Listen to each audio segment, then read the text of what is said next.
bahawa fitnah terhadap wanita, dan sengaja Allah SWT tunjukkan kes ini wanita yang memulakan. Dua kali keadaan yang tunjukkan ketika wanita ini, Zulaikha ini berseorangan dengan Nabi Yusuf, ataupun ketika beramai-ramai sekalipun. Yang penting Nabi Yusuf tidak boleh kena tukar suasana dan keadaan. Dan dalam keadaan fitnah seperti itu, Nabi Yusuf tak nak terus berada dalam keadaan tertipu. Nabi Yusuf tak nak terus berada dalam keadaan yang boleh menyebabkan dia terus terjebak dalam suasana yang seperti itu. Maka saya terus lompat ayat yang ke-33. Lalu Nabi Yusuf AS pun mula menyebut kepada Allah Subhanahu Wa Taala dalam keadaan fitnah itu, qala rabbis sijnu ahabbu ilayya mimma yad'unani ilayhi. Ya Allah, sesungguhnya penjara itu adalah lebih aku suka daripada kemungkinan kalau dulu aku dengan Zulaikha terlepas, tetapi dengan wanita-wanita itu suatu masa nanti aku akan terjebak juga, sebab dia terlalu minat kepada aku. Maka ketika itu penjara itu adalah lebih baik daripada seruan-seruan yang akan mendatang sehingga menarik kepada itu. Wa illa tasrif anni kaidahun, dan dia pun berkata, dan jika engkau tidak menjauhkan daripadaku tipu daya mereka, mungkin akhirnya aku akan cenderung kepada mereka. Asbu ilaihin wa akum minal jahilin. Sebab apa? Kalau kita tidak bina benteng, kalau kita tidak bina tembok dan benteng yang dilakukan oleh Nabi Yusuf itu, dia tahu bahawa wanita-wanita itu akan terus menggoda dia dari masa ke semasa, dan dia rasa gesah gelisah dan dia bimbang takut dia akan terjebak. Maka ketika itu, ya Allah, selamatkanlah aku dengan masukkan aku dalam, kerana penjara itu aku lebih suka. Dia tak minta untuk masuk penjara, tapi penjara itu lebih aku gemari, kerana penjara itulah tempat beruzlah, penjara itulah tempat dia melatih dirinya dan mempertahankan diri. Dan akhirnya oleh kerana wanita itu ingin bersihkan namanya, maka walaupun semua orang dah tahu bahawa Nabi Yusuf tidak bersalah, tetapi raja ketika itu telah membuat keputusan mencemar istana dan sebagainya, dan Nabi Yusuf dimasukkan ke dalam penjara. Poin yang besar yang kita bicarakan pada hari ini ialah fitnah seks antara lelaki dan perempuan adalah satu perkara yang kita tidak boleh pandang remeh. Saya pernah membuat kajian di UTM Skudai. Saya buat survey pelajar-pelajar Cina, India dan Melayu, yang saya tanya kepada mereka, kalau mereka duduk satu rumah disewa, dalam rumah itu ada 3 bilik, kalau lelaki duduk 2 orang sebilik, 2 orang katakan, campur dengan wanita, kemungkinan berzina antara mereka tinggi tak? So kita tanya pada pelajar-pelajar Melayu, semua pelajar Melayu mengatakan, saya kalau duduk serumah memang akan berzina. Dia kata, mana boleh, haram itu hukum, kan? Tetapi dia mengatakan bahawa tentu akan terjemaah pada zina juga, sebab kita cakap hukuman dan ilmu tadi, kan? Tapi pelajar-pelajar India pun begitu juga, mana boleh, mak bapak saya tak bagi, tentu akan berzina. Tapi pelajar Cina kata, biasalah, dia kata, duduk serumah lelaki dan perempuan, biasa bagi masyarakat Cina di Jalan Semara apa semua ketika itu, memang semua duduk macam tu. Saya tanya, adakah kamu akan berzina? Okey, pelajar-pelajar Cina, khusus pada pelajar Cina, mereka katakan, kami tak akan berzina walaupun duduk serumah. Saya buat temuduga dengan beberapa temubual, dengan beberapa pensyarah yang lain, tanya mereka, mereka membuktikan mereka tidak melakukannya, dan kajian menunjukkan hanya 1% saja kemungkinan berlaku, ada buktinya. Dan yang paling menarik, saya bertanya, saya suka soalan yang daring-daring. Saya tanya pada lelaki, ketika wanita itu toilet kat luar, toilet maknanya share, bukan dalam bilik, ketika wanita itu mandi, anda tak ada rasa apa-apa ke? So pelajar lelaki tanya saya balik, apa-apa? Dia kata. Saya rasa tak ada terlintas, terbayang ke? Dia kata, memanglah. Lepas tu, apa yang you buat? Saya bila nafsu saya terangsang, dia kata saya naik motor keluar main basket, gerbong, main, nanti saya lupakan benda itu. Ataupun bila saya masuk, saya pergi library cepat-cepat saya buat assignment, saya lupakan benda itu. Percaya tak? Yes, this happen pada pelajar-pelajar. Dia tidak berzina bukan kerana takwa, bukan kerana iman, bukan kerana apa, tapi sebab apa? Moral? Tidak juga. Tapi sebab dia tahu bahawa mereka adalah golongan minoriti, dan dia tahu kalau mereka gagal dalam pelajaran, sibuk dengan perkara pelajaran ini, dia tidak akan dapat membina kehidupan. Jadi kami masyarakat Cina akan menumpukan target yang dicapai, dan bila sibuk dengan target itu, nafsu seks kami boleh urus dengan mudah, dia kata. Sebab saya anggap nasib seks itu kecil. Saya tanya dia, tadi anda tak rasa apa-apa ke? Dia kata ada rasa apa-apa, tetapi dia dapat mengawalkan dengan sibukkan dengan benda yang besar. So Nabi Yusuf pun dia tak nak terperangkap tu, dia sibukkan diri dia dan dia sanggup untuk masuk dalam penjara demi untuk tidak buang masa dengan benda-benda macam itu. So untuk anda remaja seperti anda, lawan masalah kemungkinan jatuh cinta pandangan pertama tadi ke, mula minat pada wanita dan menyimpan dan membayang-bayangkannya.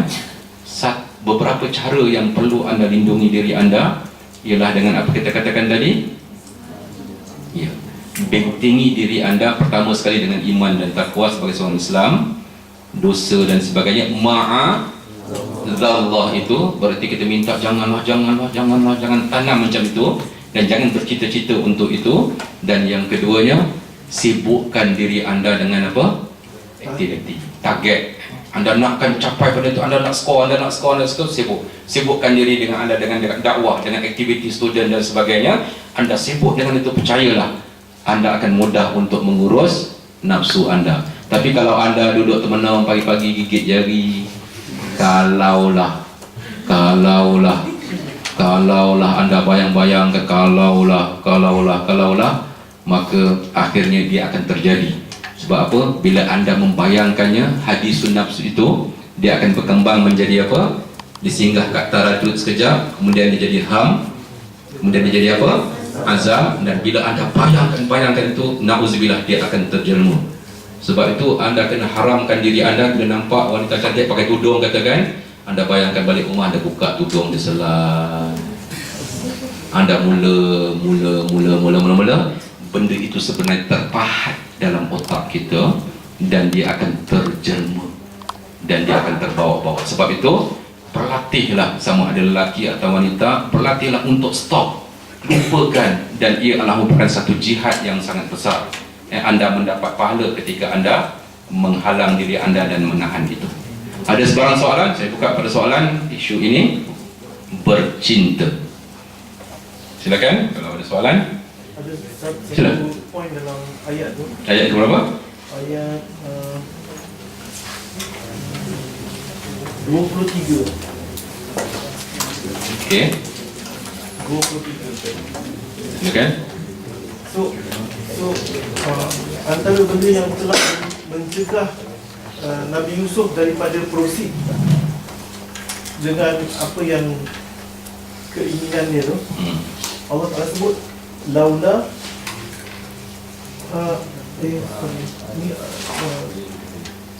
ayat yang ke-24. Ya, ayat 24. laula ar-ra'a burhan rabbih. Maksudnya kalau tidaklah kerana dia telah melihat burhan daripada Tuhannya. Okey. Maknanya nescaya dia akan maknanya telah meneruskan keinginan dia. So maknanya benda tu this thing yang disebut burhan rabbih tu adalah also a very important senjata untuk mencegah seseorang tu untuk proceed, untuk melakukan sesuatu maksiat. Apa dia burhan rabbih? Burhan ini kalau lihat, burhan berarti dalil-dalil dan bukti-bukti yang telah berlaku. Kita mengatakan bahawa dalam tafsir yang saya lihat bahawa Nabi Yusuf alaihissalam dia telah diberikan oleh Allah SWT tadi hukman dan ilmu. Hukuman dan ilmu ini akhirnya dia menjadi burhan, jadi bukti kepada Nabi Yusuf bahawa dengan ilmunya dia dapat menilai bahawa berzina dan benda-benda seperti ini adalah sesuatu yang dibenci oleh Allah, merupakan perbuatan-perbuatan yang keji. Melihat benda itu terkutuk dan terkeji, dia menyebabkan dia membuat keputusan untuk tidak berzina. Bererti untuk memastikan kita iltizam kepada tidak melakukan kejahatan itu, hendaklah kita sentiasa sebut-sebutkan ilmu yang diberikan kepada Yusuf itu hidup apabila, dan ilmu yang diberikan kepada kita akan hidup bila kita meletakkan hayatul ilm bil muzakarah. Hidupnya ilmu ini bila kita muzakarahkan dia. Muzakarah ni tak perlu sampai buat seminar besar-besar, muzakarah haji, muzakarah seks, muzakarah apa. Anda duduk dalam lingkungan anda, kelompok kecil, anda duduk dalam usrah itu, anda duduk dalam sesi-sesi reflection dan sebagainya, ia adalah merupakan peluang untuk menghidupkan ilmu.